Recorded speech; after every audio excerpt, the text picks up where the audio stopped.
Hey guys, what's going on? This is Brad from the Ed Army, and today we have the first off-the-cuff installment of Behind. And so effectively, the reason it's behind is that today's is obviously going to be Behind the Bash, focusing on Basculegion and Basculegion, but this is going to be behind the Pokemon, so effectively, these are obviously going to be for the ecological Pokemon, and explaining kind of how I came to these conclusions, the magic behind it, the science, all this stuff, all the glory stuff, and how you guys can enjoy it.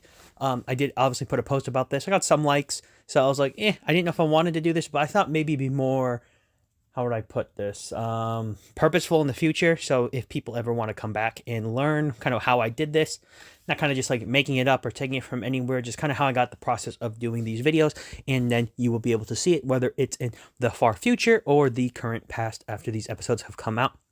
So as you can tell, today's episode specifically for the Off the Cuff is going to be focusing on Basculegion and Basculegion. I just also want to put out for the Off the Cuff videos, there will be more coming on the topics that are normally associated with Off the Cuff, which is going to be like Godzilla, and obviously the God of War one will be coming because I'm going to break that down into its own series.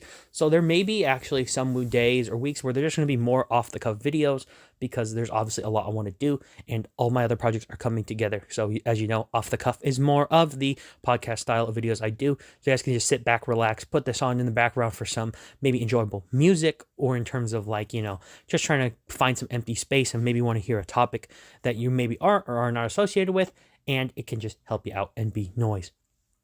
But yeah, so today's topic obviously is going to be Behind the Bash, focusing on Basculegion and Basculegion, specifically the white stripe form for Basculegion, and obviously it'll talk a little bit about red and blue stripe, but the reason that I want to focus on them first, obviously chronologically, because there are the 3 episodes that will be up at the time of this recording, and obviously I don't want to do the 2 most recent ones just because it gives people more time to watch them, because I don't want to just take all the fun out of them. This is just more of how I get there, not just, the whole synopsis for it, so I didn't want to just take it away from anyone who wants to see it.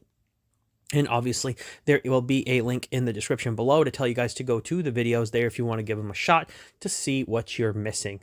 So, pretty much, let's begin. Now, for this series, I haven't said it probably enough, but I did this for fun for the first one. I've always been a fan of, like, animals, dinosaurs, prehistoric creatures, and obviously there's a few different YouTubers I could point out, or like any content creator that does this stuff, where I have been inspired by them. So obviously, if you see the style it's done, it's more to make it feel like these creatures are alive. And because Pokemon is a world that for, 20 plus years, we've been able to enjoy it as a fan base, I really can say that it's grown on us. So we can, I think a lot of us have probably spent more time looking at the Pokemon world than our real world. So obviously this is some of the magic I think that goes behind it, where some of the creators probably look at kind of like these ecological niches of like how these creatures interact, and they try to build these artificial environments for us to enjoy. So that's kind of why I'm going about this in the way that I am. Pretty much starting with Basculegion and Basculegion. I keep saying that because I haven't really gotten into it, but let's get to them. Basically, I picked Basculegion because I was playing the DLC, and because you can find White Stripe Basculegion and Basculegion in Kitakami, it got me thinking, like the tables, those little like, tumblers in your brain where they start turning and you're like, and you start making those little assumptions and ideas.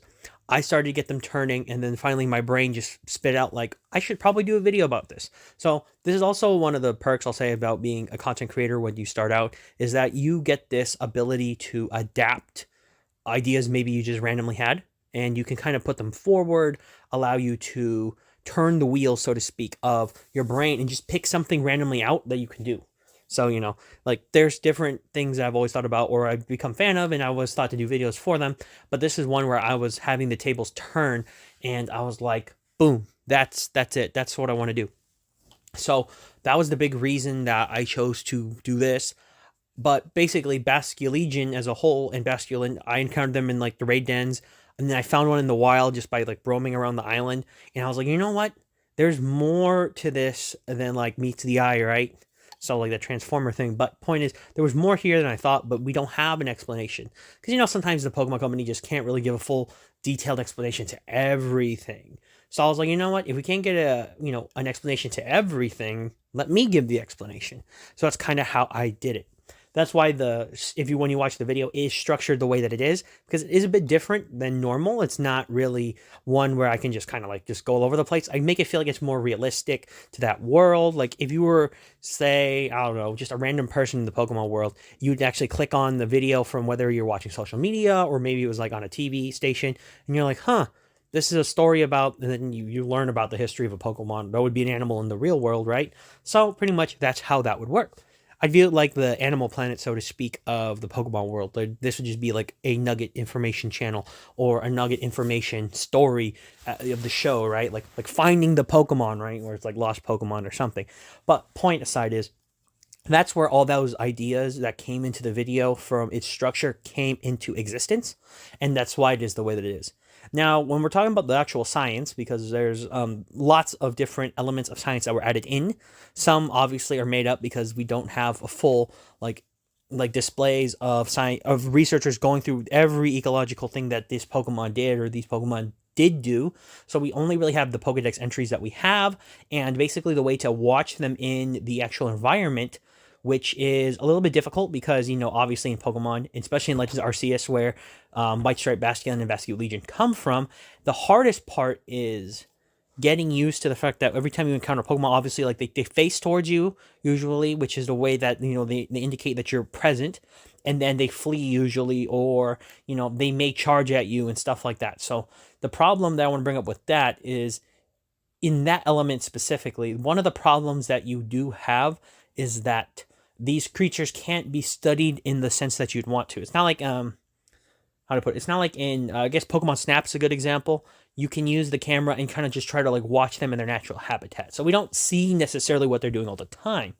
That's why I really like doing this, because since we don't actually have that information, I can just kind of freely use information that we do have, but also the concepts of what would make more sense for an actual environment works too. Because Pokemon has this weird balance where you treat Pokemon like animals, but at the same time, they have a little bit more than that, obviously, because they have some type of sentience. So, you have to add those elements in. But you can still generally make those like healthy assumptions based on what it is, because there's a real life animal counterpart to it. So, all those elements kind of fit together. So I just want to put that there for you guys. Is like, that's one of the main science cores. Is yes, obviously it's not going to be a 1-to-1 representation, but I mean I don't really think they can be, because if you were to give them a 1-to-1 representation, then a lot of the I think the environment wouldn't match for what these creatures are supposed to be.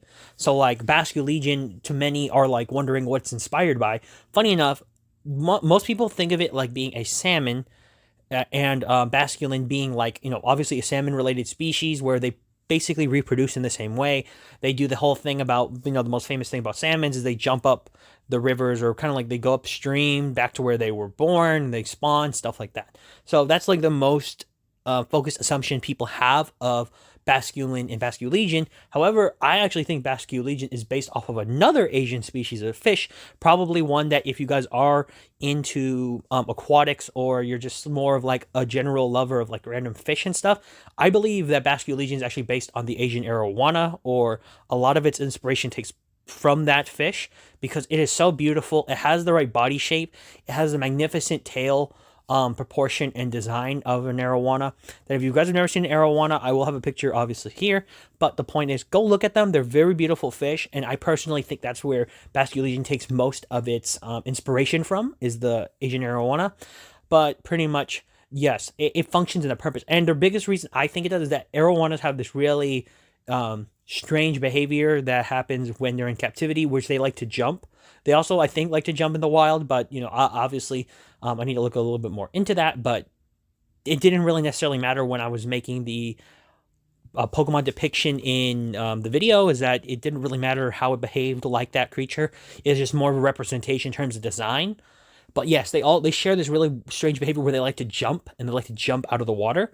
So that's one of the main things, obviously, people like to do, because Basculegion can do that, where it jumps out of the water when you're riding it. So it does that really big jump arc motion, because I did play Arceus myself. But my point is, it fits that specific creature's behavior. So that was one too. But the thing that I found very interesting about trying to make the depictions for it was in the dex entries. So one thing that makes White Stripe Basculegion very interesting than most is that it has a very calm disposition. So if you look at the actual dex entries for both red and blue stripe basculine, you find out that they're very violent, really, or they're very fierce fish. So obviously in my video I talk about how they make great sport fish, even though they're not very good competitively, which obviously is kind of funny because if you were to think about it in our terms, like if you're watching it as a person who doesn't really do competitive Pokemon, you're wondering why that's important. Remember, in the Pokemon world, battling is very important. It's like basically a national sport. So I add those elements in just to let people feel like, oh, this is a part of the world. But yeah, basically Basculin are not very fun. People like to catch them is usually the way I would view it, because I have friends that are fishermen. They really like sport fishing. They're not like full sport fishers, but they really like to enjoy fishing. That whole activity, that behavior, they love it. So I wanted to think about, well, if Basculin isn't a good Pokemon per se in terms of it being a useful battler, it is definitely more of a Pokemon that people like to more or less enjoy catching it because it gives an interesting fight. Maybe it's a useful Pokemon for aquarium, stuff like that. It gives the Pokemon world more realism because there's obviously some creatures that have bigger purposes and then others who do not. So a good example, obviously, I like to pick is going to be, actually, not even Basculin, more like Goldeen and Seaking. A lot of their depictions in, say, the anime is like in aquariums or like in waters and stuff. It's like they're not really a useful Pokemon competitively or for battling, but they are definitely adapted and people love them anyways. So, obviously Pokemon 2 is like Misty Psyduck. It's depicted as one that's kind of like, it's dumb but very powerful. So a Pokemon doesn't necessarily have to look intimidating. It just is powerful usually in some way. So, those elements had to be added into it because obviously it's a Pokemon world that I'm talking about. Now, when we're talking about just off of that alone, the calm disposition of White Stripe Basculin makes it very intriguing to write about because since it is the lost form in terms of the world, you can find this or see this very interesting dynamic that we have called like, like a missing link, and not just like the missing link for people. I mean like a missing link in terms of science for other creatures. So, you could find a fossil of a Pokemon or an animal in this case, find an ancient ancestor animal. One of my favorites is actually crocodilians because they're very unique, and then you have different lineages too. One thing is interesting, you find the modern crocodile skeleton, right? So you find like a Nile crocodile, for instance. You would want to find something older, right, to kind of fix the lineage of the crocodilians. So you have to look and dig and kind of try to see if there's anything morphologically. So if there's like any type of way to show that they have a common ancestor, stuff like that. And this is where you find out that maybe you can't find that, but you find a fossil that dates back a couple million years back. But you know that they're both crocodilians, right? So it's some type of relation to the crocodile in that instance. So what I mean by this is maybe you have a missing species that can happen. Something that's the bridge between two other animals, particularly, right? So that's kind of where I wanted to kind of go about talking about White Stripe Basculin, that it is the one that's kind of the missing out from the trio. And obviously you could tell that since it's supposed to be based off of the metropolitan New York area, you have like red, white, and blue now for the obviously American colors. But point aside, you have a unity in terms of maybe there's some type of science that's missing. Now, the one thing that I was thinking about doing, but I wasn't sure to do is, because we don't actually know, is that a lot of the Pokemon that are in the Hisui region, when we play the game of Legends Arceus, we don't know how they get there. Now, some of them, yes, we do because of the actual in-game mechanics, but the ones that are supposed to be present, a part of the actual history of the region, like they were part of the noble Pokemon and the legendary hero of, Sinnoh or Hisui, who ended up taming the Pokemon, and Arceus, all that stuff, them specifically, you do not know, but you know that these Pokemon had to have existed in the ancient times of Hisui or Sinnoh. So that means like the beginning part. So we know that must have existed a long time ago. So then there are Pokemon that are now like, when we play the game, the time it's set in, we know that this is sometime obviously after that. Maybe I would say a couple hundred. They could say 1,000 years, but I'm assuming it's like probably 400 or 500 years down the line, maybe. The one thing I always find very interesting about Legends Arceus is the architecture depicted for like the ancient people are almost this very robust thing. Like, it almost feels like Greek and Roman inspired. If you guys know about the Temple of Sinnoh, or the where when we go to the what's it called? We go to Mount Cornet and we go to the temple. The one thing I found interesting is the pillars, right? They remind me of Roman and Greek kind of depiction. So, there's a little bit of elements to that. But the reason why I want to talk about is, since Basculegion is a noble Pokemon, it was one of the, I think, 16 Pokemon that, or whatever the number is, that the actual hero tamed and befriended. The one thing I find very strange is we don't know how any of them appeared, whether they were there naturally, whether the other regions already existed. There's a lot of elements missing that we don't have the information for. So I didn't want to make certain assumptions. Like, one thing I wanted to assume was, if we know, but we don't know if, red and blue striped Basculin actually came before white striped Basculin. I couldn't really make that assumption because we don't know and there's no explanation for it, but I could make a safer assumption with it being its own species, just being lost to time. So that's kind of one of the reasons I wanted to bring that out, because until we get more information for that, everybody, it's just like, I don't want to make such a wild claim, because that's just, in my opinion, it's a little bit more crazy than just saying, oh, it's the lost branch of the evolution tree, instead of it being like, oh, this thing was the original, or they were the original. So yeah, because obviously the way I view it is, Legends Arceus is coming up chronologically for us later, even though it takes place in the past. It makes more of an assumption and a better way to explain it to everybody that this is just information we did not have in the present day, but we rediscovered it. So there's a lot of amazing information and stuff like that happens. It's not something that's uncommon, so I just want to make that point out to people. This happens a lot, actually, where we have information lost, or creatures that we do not know, but we do think that may exist. They actually do exist. It's just no one's actually gone out looking for them. No one's actually put in the effort to find them. One of my favorite stories, I won't go too much into it, is actually the story of the Okapi. If you guys do not know, it is actually a giraffe relative found in Africa. I suggest that if you guys do want to find a very interesting story about finding a Pokemon or finding a creature that was almost thought to be mythological, definitely go and check out the story of the Okapi. I can't remember the YouTuber I saw it on, but they had a very great grand story about how people found it. They thought it was a unicorn, stuff like that. Very fantastic. I highly suggest to look at after. You'll not be sorry. Very good story. But pretty much the same principles applied for Basculin and Basculegion. I wanted to make it sure that it felt like something that we could actually see happening, but simultaneously would make sense for the world. Now, speaking up to more the ecological purposes, there wasn't much to talk about because of how straightforward I think Basculegion is supposed to be in the Pokemon world in terms of the Hisui region. It's made clear that it's a dominant creature, a very powerful one. I would argue a super predator, which I do talk about in the video, because it makes sense by the depiction in the Pokedex entry left by Laventon, but as I call him Lav because we don't know. It's better that way because we don't have any explanation to why we don't know who Laventon is, or he's not mentioned at all, I think, really, in Scarlet and Violet, or at least I didn't see. So those elements are kind of wiped off. But the point is, we know that he wrote down this entries from our own, or at least the hero characters' viewing of filling out the Pokedex by interacting with Basculegion, and kind of just, you do the challenges and you get the Dex entries filled. So, those elements are there. And basically, we know Basculegion's a powerful Pokemon. We know it's a ride Pokemon. We know it is basically like this specific creature that dominates the waterways that it exists in Hisui. So, obviously, there's that.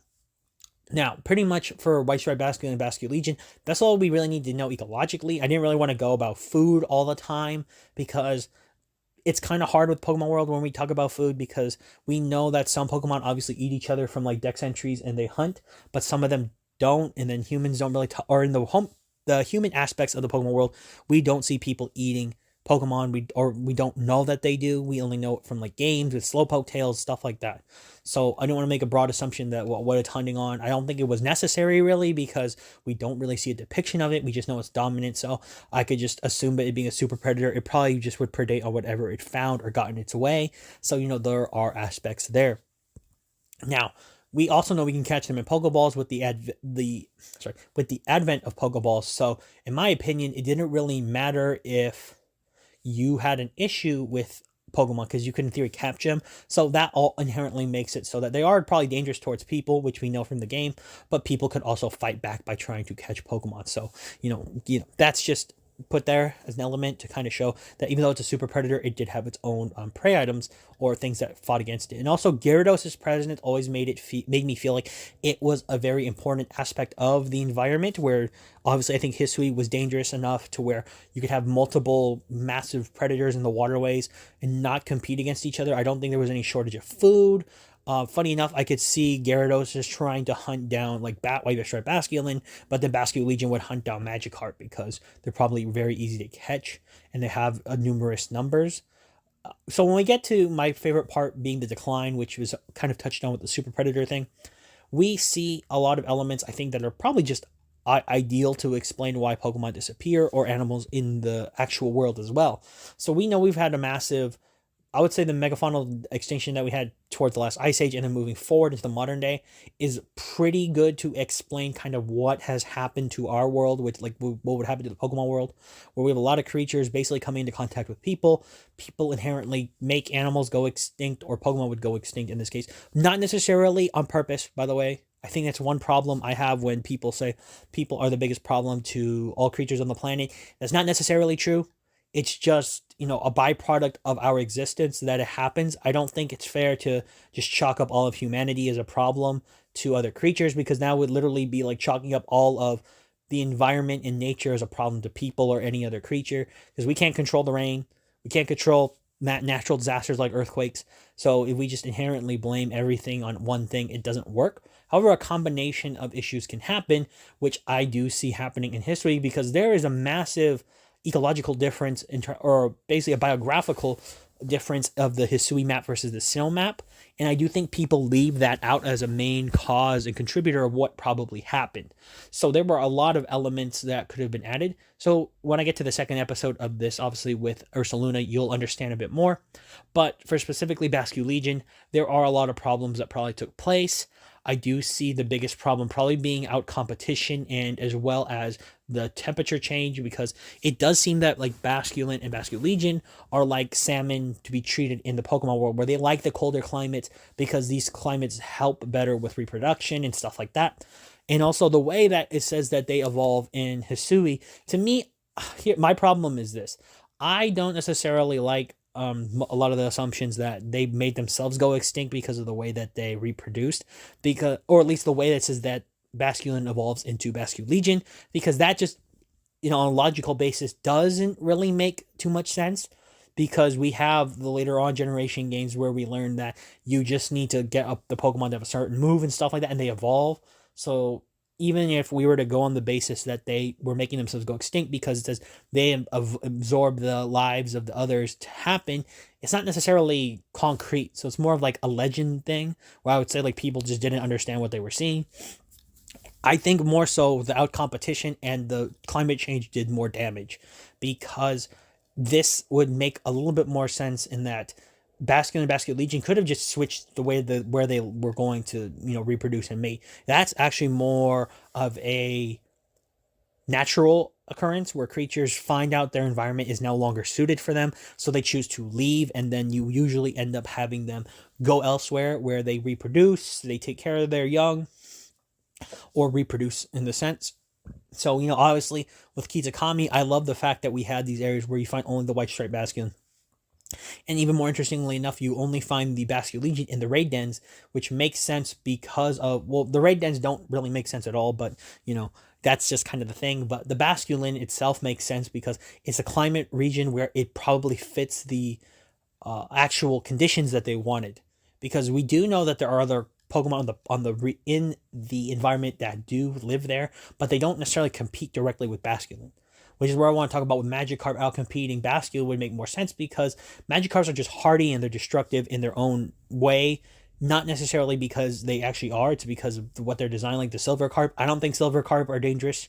I think the problem is people brought them here and then the creatures themselves overproduced in America, whereas like the Magikarp itself is just really hardy and it just outcompetes everything. So, there's differences, right? So there is that.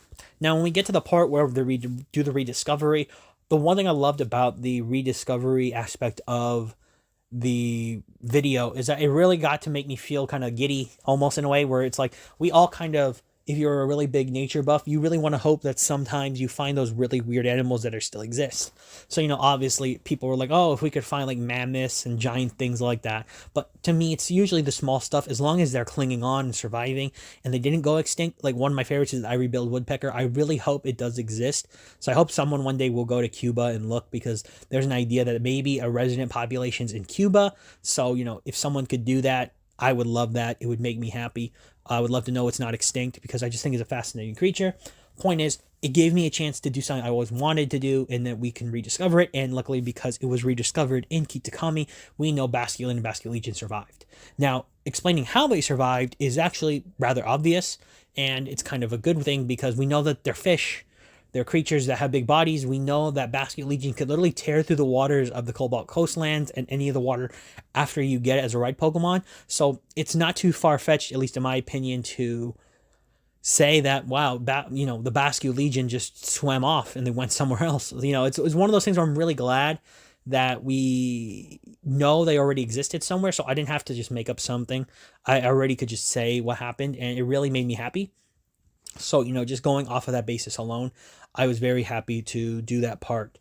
Also explaining that people were looking for White Stripe Basculin after they discovered the Pokedex. I think that's more of a logical thing, because we do have like the 25 most wanted list for extinct animals. That's I forgot, it was put up by the actual World Association, where they're looking for creatures that we think probably still exist. So personally, there is those creatures. So I thought, well, we could just do the same thing in the Pokemon world. It's not too far-fetched to tell people, hey, we're looking for this. Can you find it? And I honestly love the fact that we could bring Kitakami in, because of how its story worked in the game. They don't really like outsiders, but then a researcher goes there, and they're kind of trying to see if maybe this far-off region, these people that have never seen any of the other people from the world, maybe, just maybe, right? They've seen one. And I just like the idea of having someone sit down with you. They're flipping through this, the book that you have, the ancient Pokedex, or the pictures you've got of it. And all of a sudden they see one and they just point at it like, yeah, no, I know what that is. I've seen one of those before. And then you just, as a researcher, you lose your mind. But to the people, they're like, why is this guy freaking out? We see them every day. So, that was one of the things I really liked to do. It was really good to kind of just explain it, because there was so much there that could be done. And I like the rediscovery aspect. I think a lot of people do.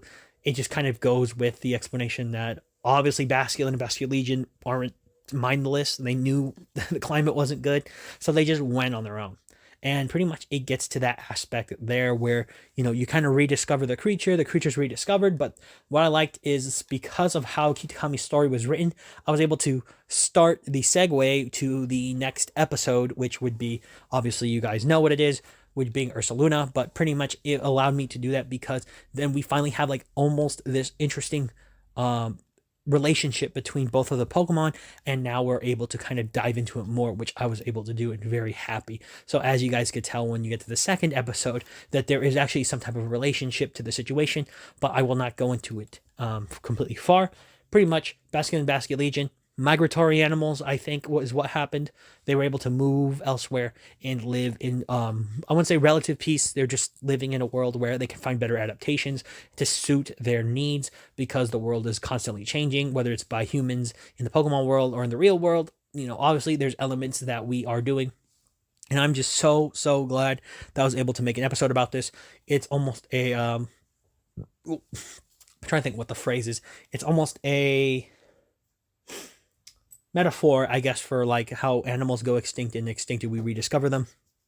Pretty much, thanks to Gen 9, we know that all of the Hisui Pokemon still exist, so it gives me so much to do. So obviously, expect videos for a good amount of them. Some actually aren't, I wouldn't say they're not important, but they are very small, so I'm going to give them probably a shared video. So there will be some that won't have actually full length. They'll have like a dual parter episode, so expect those in the future at some point.